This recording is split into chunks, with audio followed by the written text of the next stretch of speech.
बेटियां हैं, बेटियों को मैंने कंट्रोल में रखा है, क्योंकि हम बाप अगर बेटियों को कंट्रोल में नहीं रखेंगे तो बिगड़ेंगी। तो अभी छोटी बेटी तो मेरे साथ ही अभी आएगी, बीड़ियां लेने भेजा है बेटी।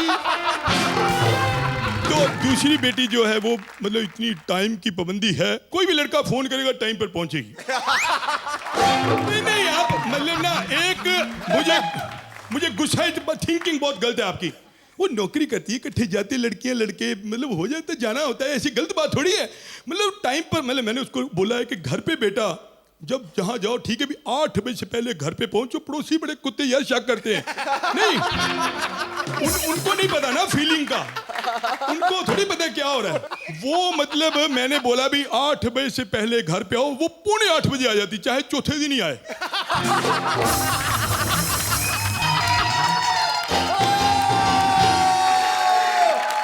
जी आपने जो मेरे गाने की तारीफ की तो लोगों ने भी बहुत तारीफ की। तो लोगों ने कहा भी आप आइडियल में जाओ, हिंदुस्तान आइडियल। अब वहाँ जाके जब मैंने देखा तो वहाँ भी एक ऐसी ही कॉमेडी चल रही थी। जो आते नहीं ऑडिशन दे के बाहर लड़के लड़कियाँ, तो वो बाहर एंकर खड़ा होता है, पूछता है भी कैसा रहा ऑडिशन। वहाँ देखने वाला माहौल होता है। तो लड़कियाँ अंदर से आ रही हैं, एक लड़की बड़ी अंदर से खुश आ रही,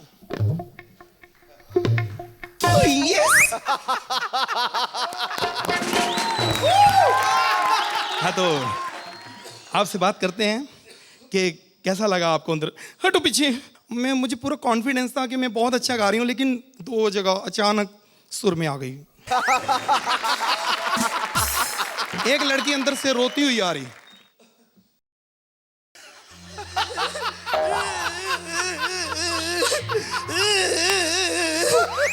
क्या हुआ? छोड़ो, तुम्हें तो मौका चाहिए।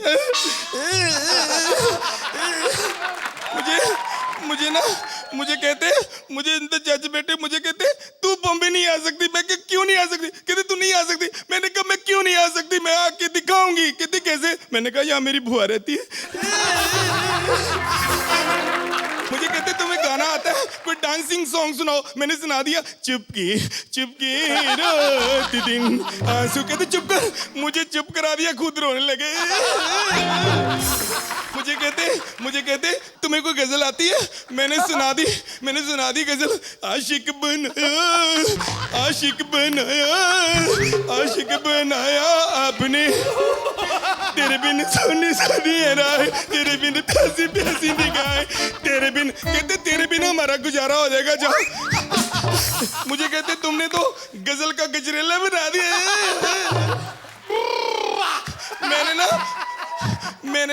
मैंने वो जज बैठे थे, जज अंदर जज जो बैठे थे जज, मैंने कहा सर हमें यहाँ क्यों बुलाया, क्या फायदा होगा? कितने पैसे मिलेंगे, नाम होगा, शोहरत, लोग फोटो खिंचाएंगे। मैंने कहा सर ऐसे हमारे साथ कब होगा? कहते तुम्हारे साथ नहीं हमारे साथ।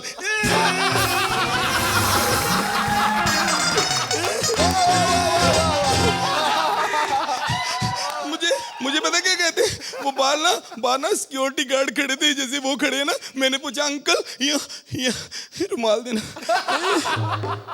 मैंने कहा अंकल आप यहाँ क्यों खड़े हैं? कहते हम इसलिए खड़े हैं अंदर कोई सुरीला बंदा ना चला जाए।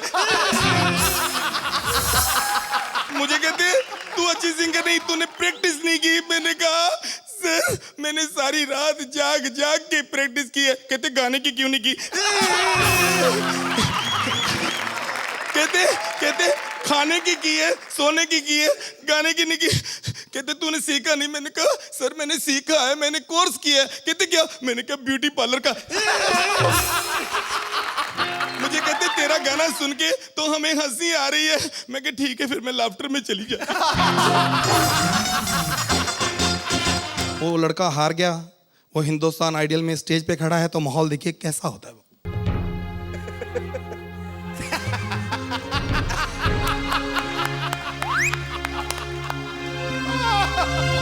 जो भी हुआ मेरे साथ वो ठीक ही हुआ। मैं इस चीज़ को गलत नहीं समझता, क्योंकि जो जजेस होते हैं वो कभी गलत नहीं होते, होना पड़ता है। और क्योंकि जब उन्हें अच्छा नहीं लगेगा तो नहीं लगेगा, ये किसी के सगे नहीं होते। अच्छा लगेगा तो लगेगा। अगर मैं यहाँ पे किसी के सगे नहीं होते आज हारा हूँ तो जजेस आपका कोई कसूर नहीं है, ये मेरी बीवी का कसूर है। क्योंकि वो मेरा नाम जगदीश है, वो रोज मंदिर में कहती थी ओम जय जगदीश हरे। और भगवान सुनता है। उसने कहा तो मैं यहाँ तक पहुँचा, लेकिन हारा इसलिए उसने ठंडी ठंडी जलेबियों के बाद मुझे गर्म करके जूस पिला दिया। खैर कोई बात नहीं। जजिस, मैं आपसे कुछ मांगना चाहता हूँ, प्लीज आज ना करना। तथास्तु। जावेद साहब, मैं आपके पाँव छूना चाहता हूँ, प्लीज मना ना करना। अनु जी, मैं आपके साथ हाथ मिलाना चाहता हूँ, प्लीज मना ना करना। उदित नारायण जी, मैं आपके गले मिलना चाहता हूँ, प्लीज मना ना करना। आलिशा जी, मैं किस करना चाहता हूँ, मना ना करना।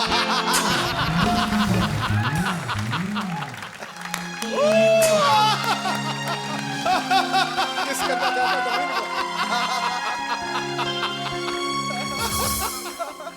ये ड्रामा भी पूरा जबरदस्त। क्योंकि हमारे लिए तो स्टेज ही सब कुछ है।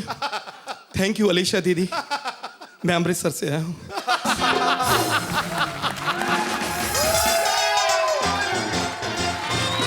ये रस्में, रस्मों ने टेंशन दे दी है। आप देखें ना, शुरू में शादी होती है, दूल्हा गाड़ी में बैठ गया, दुल्हन बैठ गई, आखिर में जाके दुल्हन के अब्बा रोना शुरू कर देंगे। मेरी बच्ची, दूल्हा बोलता है उस्ताद ये 1 घंटा ले जाएगा।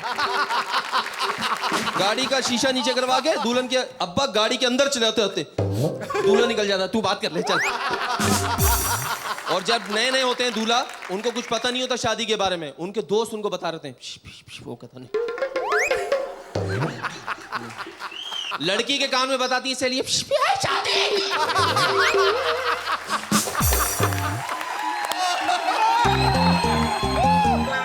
ये सिस्टम हो जाता है। दूल्हा कमरे में गया, कुंडी लगाई, बेगम के करीब जा रहा है, अम्मा आ जाएंगी, ठक ठक दूध ले लो अम्मा, फजर हो जाएगी। एक तो अमीरों की जिंदगी अलग होती है। अमीरों के कमरे में ऐसी, ऑफिस में ऐसी, गाड़ी में ऐसी, गाड़ी पंचर, ऐसी की तैसी। अमीर जो है बच्चों के मामले में गरीब होता है, गरीब बच्चे के मामले में अमीर होता है। एक साहब, उनके 20 बच्चे। मैंने कहा सुना नहीं बच्चे 2 ही अच्छे? बोला भाई अच्छे के चक्कर में 20 हो गए। मैं दूसरे की मिसाल क्यों दूं, मैं खुद 15 भाई हूं। फैमिली प्लानिंग वाली आई थी, नर्स मेरे अब्बा को समझाया, बोला वो इंसान का बच्चा बन। सुना नहीं बच्चे 2 ही अच्छे, 15 बच्चे बहुत होते हैं। मेरे अब्बा को उसने 1 घंटा समझाया, मेरे अब्बा ने उसको 5 मिनट समझाया, मैं उसी का लड़का हूं।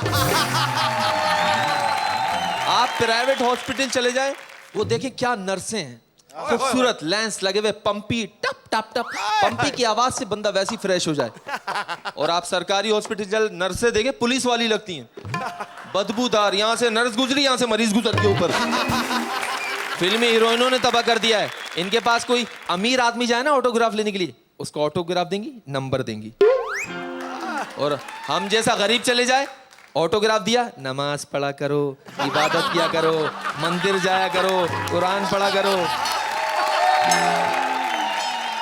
4 आदमी ट्रेन में बातें कर रहे हैं, बोला भैया क्या बताएं, हमारा नाम जो है कर्नल है, 4 बच्चे हैं, चारों अमेरिका में हैं। बोला आप? बोला हम भी कर्नल हैं, 2 बच्चे हैं, 2 डॉक्टर हैं। तीसरे, हम भी कर्नल हैं, हमारे 3 बच्चे हैं, तीनों टीचर हैं। चौथे से पूछा आप कुछ बोले भैया? हम कहा बोले, हम कोई कर्नल वर्नल नहीं है, ना शादीशुदा है, हमारे 3 बच्चे हैं, तीनों कर्नल है।